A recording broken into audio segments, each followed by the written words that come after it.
Man, so Ellie's finally going to go over her plan on how she's going to take on Abby and her crew. Oh, this is stupid. God. When I had sex. God. Seriously? But first, let's get her script out.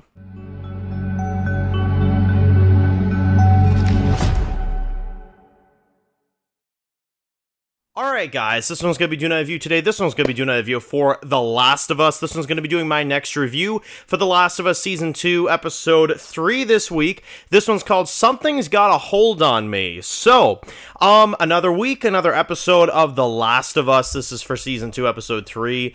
Man, so we are on our warpath. We are on our revenge path. We are on the path of justice, right, against Abby. This was interesting to say the least, because we didn't really we set out on our journey, we did a lot of things, but it almost felt like we also did so little, you know what I mean, if that makes any sense. Like, one of the things that already stood out to me instantly about this episode is how much, like, they advertised Abby. Abby was literally in the preview for this episode, and we didn't see her at all. So that's a massive piece of false advertising, in my opinion. I'm hoping next week we can get something on her, but we have not seen her this episode at all. Which I understand that they are trying to make people recover after what happened, but it still felt weird for them not to include her in this episode. I don't know. But anyway, let's go through the episode and let's kind of discuss everything. So we start the episode with a massive kind of aftermath scene. We have Ellie that's in the hospital. We have Tommy that is reacting to Joel's corpse. Now, I gotta say, I really wish that they showed Tommy's initial reaction to when Joel, you know, his body came in and they ride into Jackson and you see that raw reaction from him. Because the way they treated the scene, it's almost like Tommy already knew, which I think he did. That felt a little underwhelming, I'm not going to lie. Like, I kind of wanted to see a little bit more what he thought about the death, you know what I mean? But we didn't quite get there, unfortunately, which was kind of, you know, an odd thing, I'd say. And then she's in the hospital, everything's kind of up in the air, and then we get the intro. And then we're back from the intro and we skip 3 months. Now, this was strange to me because I really felt like we should have seen more of the aftermath of Joel and what happened. I felt like they jumped around too much.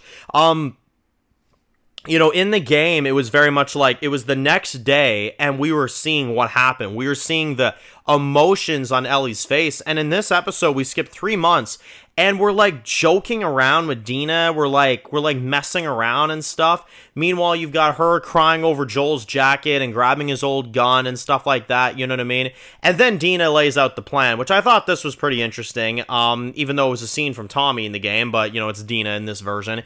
Tommy was not too big in this episode. I kind of wish that we got a little bit more of him, but you know, it is what it is. And then this whole idea of like rebelling against Abby kind of comes in, and you know, the army basically, and then, you know, we kind of have a sequence in this episode where they have a council meeting, which kind of doesn't really do much because they don't end up, you know, really doing anything. I did find one part that was kind of funny is like the one guy that Joel shoved a few episodes ago. He's like, listen, man, we got to go to war. We got to do all this stuff. You know, and I was like, yeah, man, like, yeah, I agree, you know.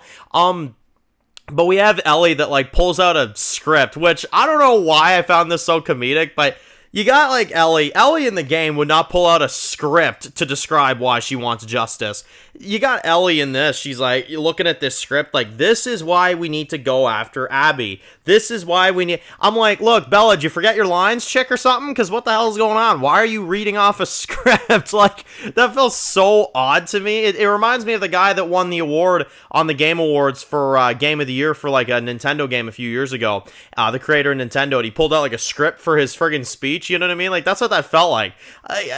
No, like, it's so weird. Like, I don't understand why we did that. But anyway, the vote was no, so now we're just sitting around basically deciding that it's not going to happen. And then obviously Ellie and Dina have different plans. Now, they try to make Ellie look like game Ellie. I can genuinely tell they tried.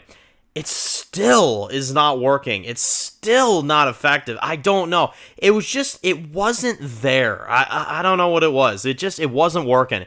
But obviously, as we continued, we obviously saw more of, you know, them trying to plan and them making their deal. And there's a lot of slow dialogue, but we eventually got to it. And then obviously, they got their sniper rifle and they got the hell out of there, basically. We see a scene where Ellie goes to the gravestone of Joel's. That was a cool scene visually. I like that. And then, yeah, like, we see the Seraphites from the game, but this part was just so weird to me. Like, we see that they have to hide in the woods, and it's like we just see that they died off screen. Now, obviously, we may find out that, you know, Abby, of course, did what she did to them, and maybe we'll see that scene later on, but when you saw them just lying there dead, I was just like, man, like, that was so weird to see that off screen. I kind of felt like we should have seen that, you know what I mean? See the action, see what happened, but again, maybe there's time for improvement there. I don't know, maybe we'll see that, you know, going forward.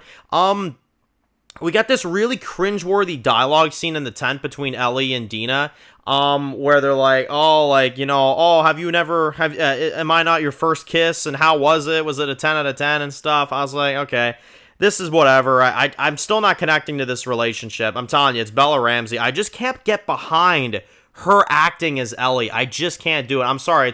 It's not any of their fault. It's the person that chose her as the actress for Ellie. You know what I mean? I'm not hating on her or anything. I'm just saying it's still not Ellie from the game. Like, it's not her. So we skip a battle. That was really anticlimactic. They finally get there, and then we see the WLF in full force at the end, marching in a line, and that's basically it. So yeah, no Abby this episode, even though she was in the promo. That's a massive what the hell there.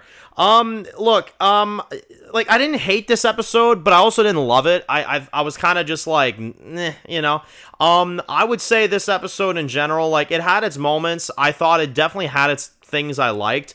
The music was good. I liked the direction the story is going in. I just felt like it was really dragged out. And I will admit, the battle off screen with the Seraphites, that was kind of lame. I'm not gonna lie. I'd give this a 6 out of 10. It was okay for me. It was an alright episode. But it doesn't feel, you know, in the game when Ellie and Dina were going after, you know, Abby, you felt the determination. You felt the anger built up in them. In this episode, they're just cracking jokes, like, as if nothing mattered. We're skipping all this stuff. Like, I don't know, man. I didn't feel the rage, you know? Like, it just didn't feel genuine to me. I don't know what it was. And then we're skipping battles and stuff. I like where the story's going. I'm definitely excited for next week, but it felt like this was kind of like, I don't know. It didn't really immerse me in the episode. It really didn't. I'm just gonna go a 6. I'm gonna be nice and give it a 6. It wasn't all bad, but I think they could have improved on a lot of things. I really do. That's kind of my thoughts right there. So let me know your thoughts. Post your comments down below, guys. If you're new to the channel and you enjoy videos like this, make sure to click subscribe. And tune in to any other videos for The Last of Us. Follow me at Dan's Reviews Official on Instagram, guys. And of course, I'll see you guys really soon for more videos for The Last of Us. Enjoy the rest of your day, guys, and peace out. Born in the dark alley, city of concrete. Dan's reviews blowing up, never taste defeat. Walking Dead dissected every plot twist beat. World gone mad, TV junkies did a treat. Typing up scripts, marathon through the night. His opinions hit harder than a street fight scene. Every episode, brain sharper than a knife. He's the beacon of critique, shedding TV light.